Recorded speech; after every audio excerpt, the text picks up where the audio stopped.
শুভ সকাল বন্ধুরা, আমি রিঙ্কু। আপনারা দেখছেন রিঙ্কুর সাধারণ রান্নাঘর। রিঙ্কুর সাধারণ রান্নাঘরে আজকে সয়াবিনের একটা নতুন রেসিপি আপনাদের সাথে শেয়ার করব। একদম সম্পূর্ণ নতুন পদ্ধতিতে, নতুন স্বাদে একটা সয়াবিন রেসিপি। আপনারা ভিডিওটা প্রথম থেকে শেষ পর্যন্ত দেখতে থাকুন। আজকে তো আমার সয়াবিনের রেসিপি হলো কারি পাতা দিয়ে সয়াবিন কারি।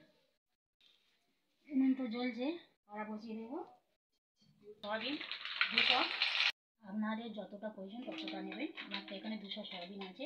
যদি সময় থাকে সয়াবিন তাহলে আগে থেকে ভিজিয়ে রাখবেন। আর যাদের হাতে সময় কম তারা এরকম ঝটপট শুকিয়ে করে নেবেন। কিন্তু কড়াইতে জল দেবো। জল তো ভালো করে গরম হয়ে গেছে, সয়াবিন সিদ্ধ করে নেবো। জলের মধ্যে দিয়ে দেবো কারি পাতা দিয়ে সয়াবিন কারি। তো একদম সম্পূর্ণ নিরামিষ। যারা 12 মাস নিরামিষ খান, আর যারা নতুন বন্ধুরা সবে রান্না শিখছো নিরামিষ সয়াবিন, তারা একবার হলেও আমার মতো এই পদ্ধতিতে রান্না করে খাবেন। আশা করি তো খুবই ভালো লাগবে। আমি এদিকে সয়াবিনের গ্রেভির জন্য রেডি করব টক দই। আমার এখানে তো 150 টক দই আছে। টক দইটা ভালো করে ফাটিয়ে নেব। এই চামচে 3 চামচ বেসন দেব।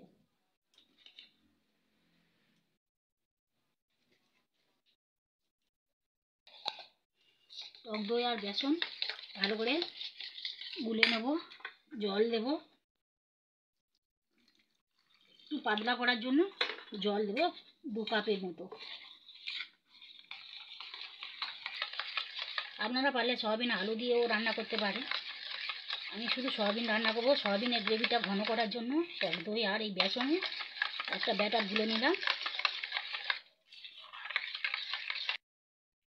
ভালো করে তো গলা হয়ে গেল। 5 মিনিটের জন্য ঢাকা দিয়ে রেখে দেবো। কড়াই তো ভালো করে গরম হয়ে গিয়েছে। এবারে কড়াইতে সর্ষের তেল দেব। অল্প সর্ষের তেল দিয়েছি। সিদ্ধ করা সয়াবিন ভেজে নেব।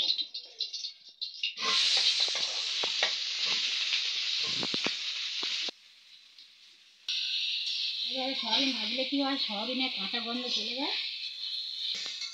সয়াবিনের উপরের লেয়ারটা হালকা ভাজা ভাজা মতো হয়, খাবার সময় খুব ভালো লাগে। সয়াবিন আমি তো উনানে যেহেতু রান্না করছি, এই সময় আমার আঁচটা কমানো আছে। ততক্ষণ আমি এদিকে টমেটো, কাঁচা লঙ্কা কেটে নেবো। আগে থেকে তো কাটিনি, সয়াবিন ভাজতে ভাজতে কেটে নেব।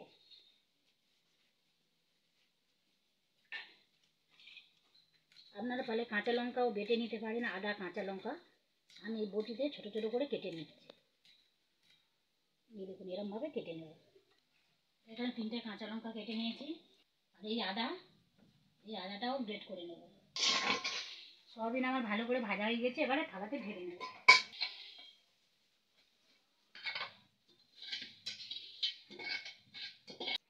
সয়াবিন তো হালকা ভেজে নিয়েছি। এবার কড়াইতে সর্ষের তেল নেব।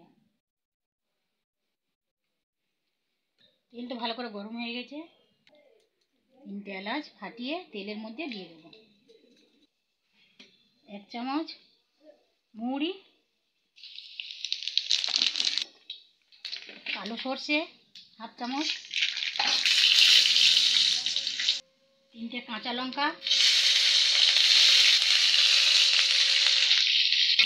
একটা বড় সাইজের টমেটো এই টুকরো টুকরো কেটে নিয়েছি দিয়ে দেবো। 200 সয়াবিনের জন্য এই এতটা আদা, বের করা আদা।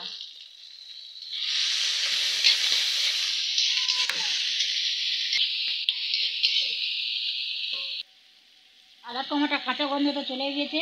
এবার একে তো মশলা দেব। নুন 1 চামচে কম নুন, 1/2 চামচ জিরের গুঁড়ো, 1 চামচ ধনের গুঁড়ো,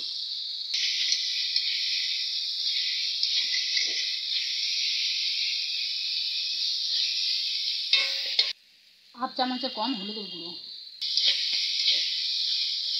দিয়ে সব মশলা ভালো করে কষে নেব। বেসন তো আগে থেকে ফেটে রেখেছি, ঢাকাটা ছিল। কত সুন্দর ফুলে গিয়েছে দেখুন।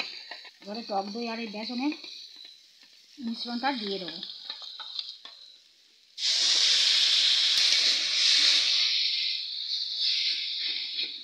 দিয়ে একটু ভালো করে নাড়তে হবে।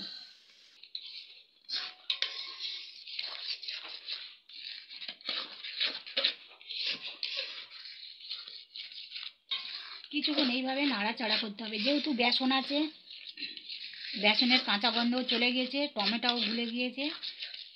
এই দেখুন, টাটকা তাজা সতেজ কারি পাতা গাছ থেকে তুলে এনেছি, এবারে দিয়ে দেবো এর মধ্যে।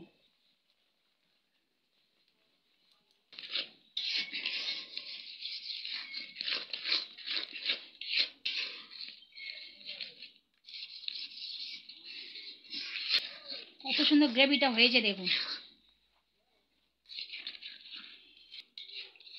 গ্রেভিটা থেকে তো তেল ছেড়ে দিয়েছে। এই ভেজে রাখা সয়াবিন দিয়ে দেবো।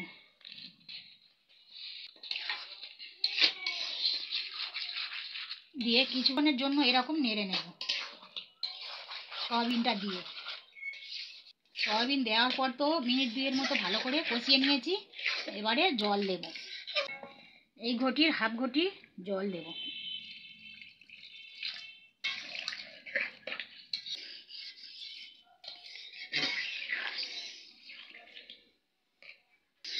বেশি ঝোল ঝোল করবো না, ঘন। জল দেওয়ার পরে চিনি দেবো। এই দেবো, যেহেতু টক দই টমেটো আছে, ব্যালেন্সটা চিনি দিলে ঠিক থাকবে। আর এই রেসিপিটা একটু টক টক মিষ্টি মিষ্টি ঝাল ঝাল হবে, খেতে খুবই দুর্দান্ত স্বাদের। সম্পূর্ণ নিরামিষ একটি রেসিপি। এই থালাটা ঢাকা দেব, ঢাকা খুলে দেব। ফুটে গেছে, ঢাকা খুলে আর একটু নেড়ে দেবো। যেহেতু এটা বেসন আছে, নিচে বসে যাবে, একটু ঘন ঘন নেড়ে দিতে হবে।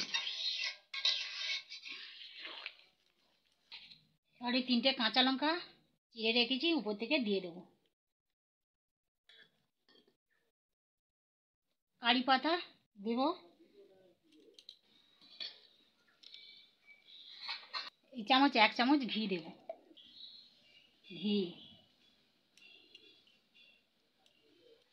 ঘি দেওয়ার পরে তো আরেকবার খুন্তি দিয়ে নেড়ে দেবো ভালো করে। এবার নুন ঠিকঠাক আছে কিনা দেখে নেব। নুন একটু কম আছে, দেবো।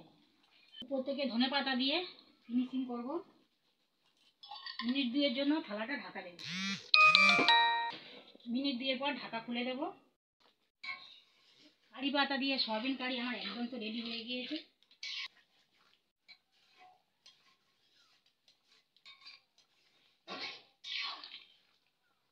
বন্ধুরা, একবার হলেও আমার মতো এইভাবে সম্পূর্ণ একটা নিরামিষ রেসিপি কারি পাতা দিয়ে সয়াবিন কারি, আমার আশা করি তো খুবই ভালো লাগবে। ভালো লাগলে অবশ্যই অবশ্যই লাইক কমেন্ট শেয়ার, পাশে থাকা বেল ঘন্টাটা বাজিয়ে সাবস্ক্রাইব করে দেবেন। আর আমার ছোট চ্যানেলটি পাশে আপনারা অবশ্যই থাকবেন। এই দেখুন, বেশি তো গ্রেভি করিনি। এই দেখুন, এই ঘন কতটা ঘন হয়েছে দেখুন। কারি পাতা দিয়ে সয়াবিন কারি ভাত, রুটি বা পরোটার সঙ্গে খুবই ভালো লাগবে। একেবারে রেডি হয়ে গিয়েছে। এবার এই বাটিটাতে ঢেলে নেব। এই দেখুন কত সুন্দর হয়েছে, কালারটা দেখুন। আপনারা অবশ্যই অবশ্যই আমার মতো এইভাবে বাড়িতে বানাবেন। আজকে তো এই পর্যন্ত। আপনারা ভালো থাকবেন, সাবধানে থাকবেন, সুস্থ থাকবেন।